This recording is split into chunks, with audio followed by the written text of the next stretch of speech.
Eagle Solo Star.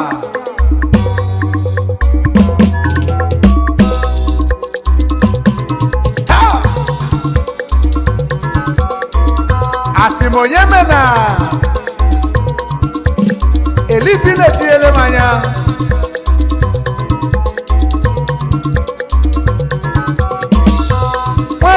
Rapusiemu kambirio Kambiri dukonye chuku kere n'ụwa Ife dị mma na-asọ obi m ụsọ Ife dị mma na-asọ obi m ụsọ broda Anyị jebe ịbari ọgwa jee rachara aka Banana club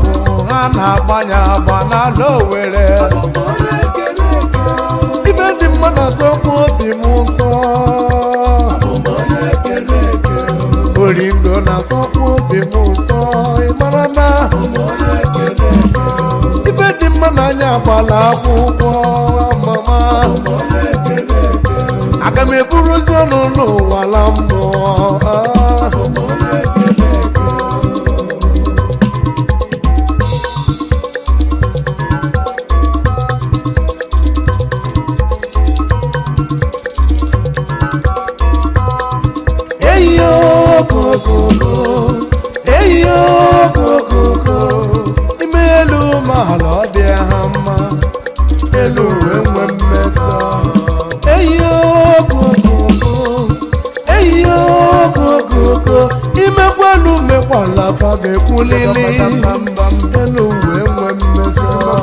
Aga m ebuzi ọnụ wela mmụọ ebe m na-egezi bụ ụmụ nwaanyị na-ege dị mma aga m agbazi ọnụ n'eze mmụọ ebe chinyele ma akụmolite nwanne rapụzie m ka mbiri ụwa mụ na chimrimụna isi kasolo nwa mama ugote nyere m n'ụka m jeje ekwute nyere m ka mụ na akpụlụ Igbo okwu ndụmọdụ onye ka mụ na agwụ m ụwa aka jaja nya bụ ọnụ mmanụ onye gbara bọọlụ raja oroma nwa barụ ọrụ na-eli eli ị gazi akpacha akụ na rọba akụkọ erigheri ị ga-ebuzi n'ụkwụ ha nakwa aka n'ume ezi onye nọ na ntụzi ịkwa ndụ mmanụ n'elu ụwa Rapuzie m ka mbiri Ansoro ụmụaka ibe m wee rapịọ m Ka igbori ụwa n'ụwa bụ onye meri gị ọna Kamanụ 3 bottles of life bịa ka ṅụọ Ha na-aṅụ ndụ a na-adị ogologo 3 cartons of life beer for my guys, barman. 4 bottles of life beer with issue for me. Anamundo anabia. Issue na kwobia na tanya kainola. Point and kill before Lily mama.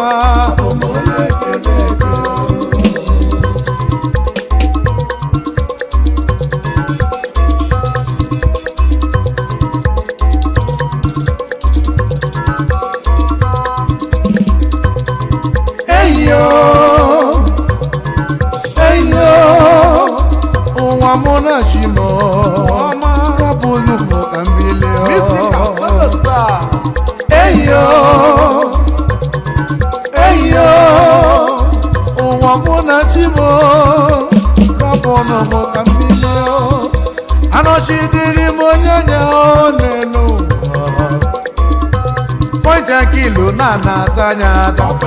ọkụkọ na-ejula gwọrọ agwọ isi ewu na pepe supu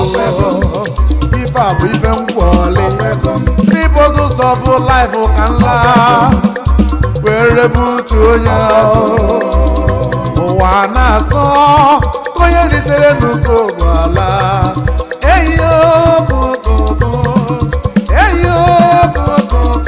agbọghọ mara mma na-eme kọnụ mala ewu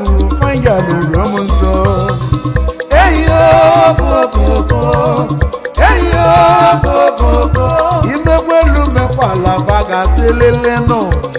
ụmụ uwe nwe mmeka nwanne rọbụ ụmụ ka mmiri si Honorable Pascal Chibiko Okechukwu Cubana Chief Priest Kaibolibe ndụ nwanne Abribo Fesonu Chibuke Bijombono maka nna Odogwu Chifu Nwabugo ka ịtụrụ bandụ mmanụ nwanne Chifu osi onye jekwe Chibu ife ka ịtụrụ bandụ mmanụ nwanne Chifu Chenigwe eze ala okosisi bịa jabala egwu eze ala ka ịtụrụ bandụ mmanụ nwanne Chifu Celestin Ọmarugo ka nna gbọ Uche Kago ka ịtụrụ bandụ mmanụ nwanne Arizona Emmanuel Nwajasigwe n'Ọkịja eze ọkwa aka m ka ịtụrụ bandụ mmanụ nwanne Chifamechi n'ọdago Odogwu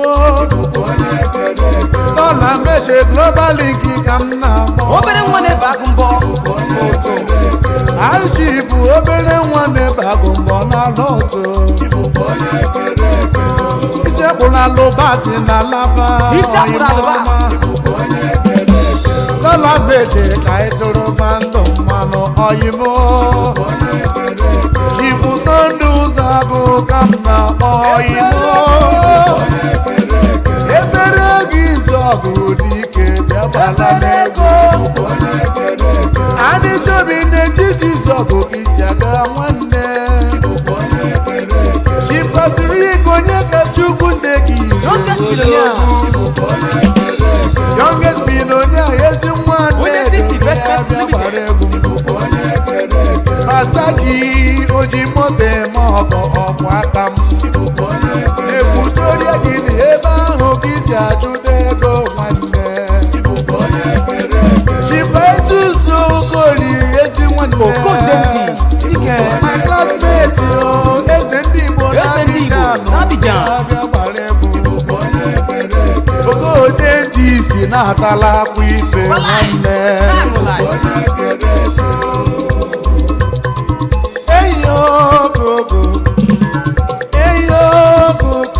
Kabuzienu ka mmiri